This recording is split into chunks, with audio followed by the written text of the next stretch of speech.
Bonjour et bienvenue dans cette nouvelle série de vidéos consacrée à l'utilisation de la formule du binôme de Newton. Euh, J'espère que les vidéos précédentes vous ont beaucoup aidé. Alors, dans cette série d'exercices, nous allons voir comment est-ce qu'on calcule le coefficient par exemple, x puissance 6 fois y puissance 2 dans le développement de x plus y à la puissance 8, x puissance 3 fois y puissance 7 dans le développement de x moins y puissance 10, x puissance 6 fois y puissance 7 dans le développement de 2x plus y puissance 13. Donc ici, il ne s'agit pas d'effectuer ce développement parce que ça sera très long. Imaginez, vous êtes à un examen ou à un concours, on vous demande d'effectuer un développement à la puissance 10, d'accord, ou bien un développement à la puissance 8 ou à la puissance 13, ça prendrait beaucoup de temps. Et pourtant, tout ce qu'on vous demande, c'est juste un coefficient dans ce développement.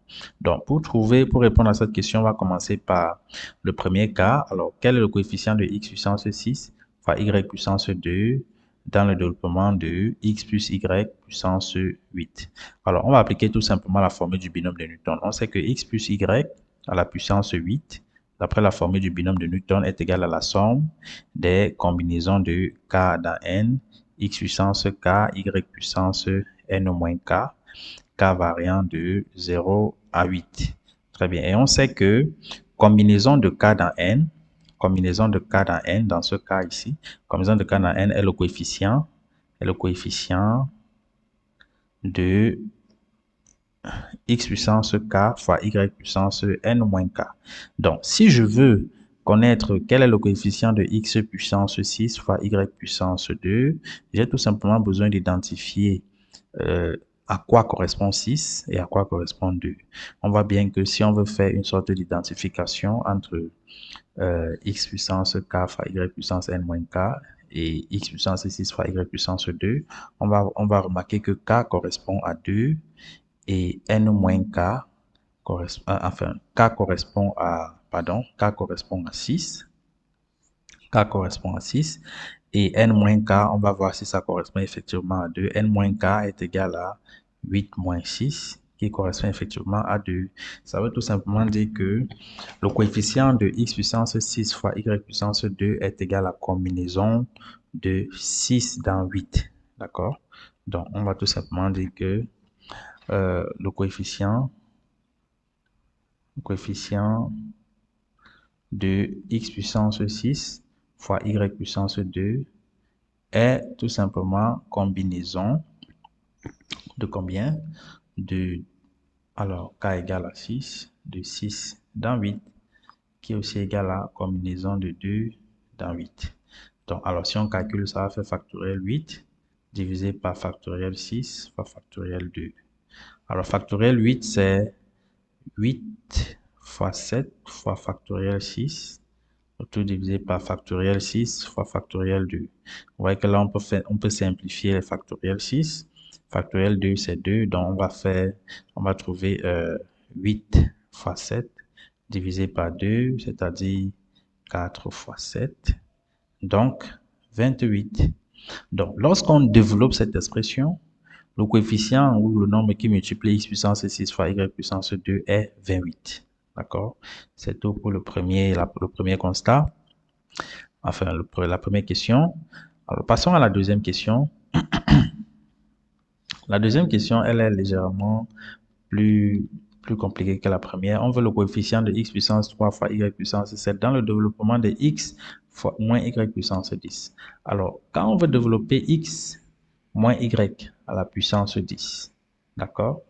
D'après la formule du binôme de Newton, il faut d'abord qu'on ait une somme, une addition plus à l'intérieur. Donc, on peut écrire ça comme x plus moins y à la puissance 10.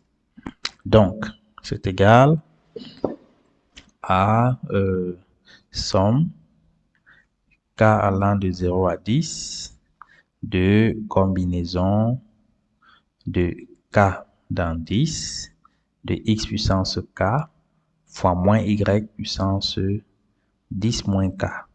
D'accord?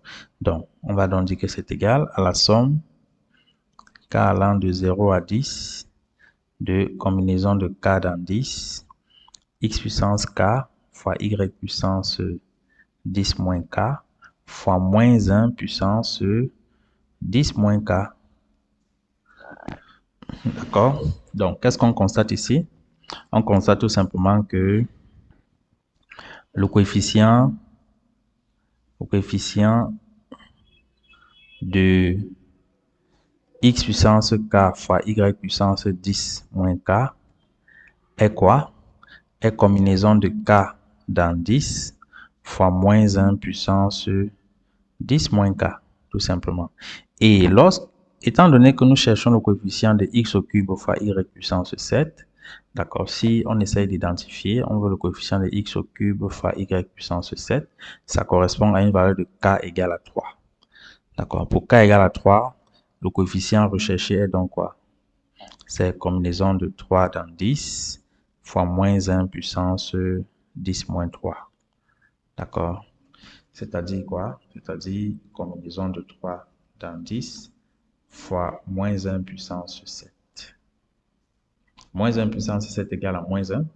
Donc, le coefficient recherché est égal à moins combinaison de 3 dans 10. Ce qui va faire moins factoriel 10 sur factoriel 3, factoriel 10 moins 3. C'est-à-dire factoriel 7. Donc, factoriel 10, c'est 10 fois 9 fois 8 fois factoriel 7. Le tout divisé par factoriel 3 fois factoriel 7. Tout simplement. Donc, les factoriels 7 vont se simplifier ici. Factoriel 7 se simplifie avec factoriel 7. Alors, factoriel 3, c'est... Donc, on a 10 fois 9 fois 8 sur factoriel 3. Factoriel 3, c'est 1 fois 2 fois 3. Alors, nous avons 3 qui va se simplifier avec 9. Il va rester 3 ici. 2 qui va se simplifier avec 10, il va rester 5. Donc, on reste avec 5 fois 3 fois 8. Donc, 5 fois 8, 40. Alors, 40 fois 3, ça fait 120. C'est égal à moins 120. Alors, il y a le moins 120. D'accord? Donc, le coefficient recherché, c'est moins 120. Très bien. C'est tout pour cette deuxième question. La dernière question, quel est le coefficient de x puissance 6 fois y puissance 7 dans le développement de 2x plus y puissance 13? Donc, une fois de plus, il ne s'agit pas de développer. Il ne s'agit pas de développer. Il s'agit de calculer tout simplement ce coefficient. Donc, pour répondre à cette question, on va répondre tout simplement. On va dire que 2x plus y à la puissance 13, d'après la formule du binôme de Newton, c'est égal à la somme des combinaisons de k dans 13 fois 2x puissance k, y puissance 13 moins k. D'accord? K variant de 0 à 13. Donc, c'est égal, si on arrange ça comme tout à l'heure, ça va faire la somme k allant de 0 à 13, combinaison de k dans 13, de 2 puissance k, x puissance k, y puissance 13 moins k. Étant donné qu'on cherche le coefficient de x puissance 6 et y fois y puissance 7, ça correspond à une valeur de k égale à 6. Donc, pour k égale à 6, le coefficient recherché, c'est quoi? C'est combinaison de 6 dans 13 fois 2 puissance 6. Donc, voici le coefficient que nous recherchons. D'accord? Et c'est tout pour cette vidéo. Merci beaucoup de nous avoir suivis. Partagez au maximum, likez, activez la cloche de notification pour ne pas manquer les prochains contenus et partagez cette vidéo à des personnes qui sont dans le besoin de se préparer pour des concours.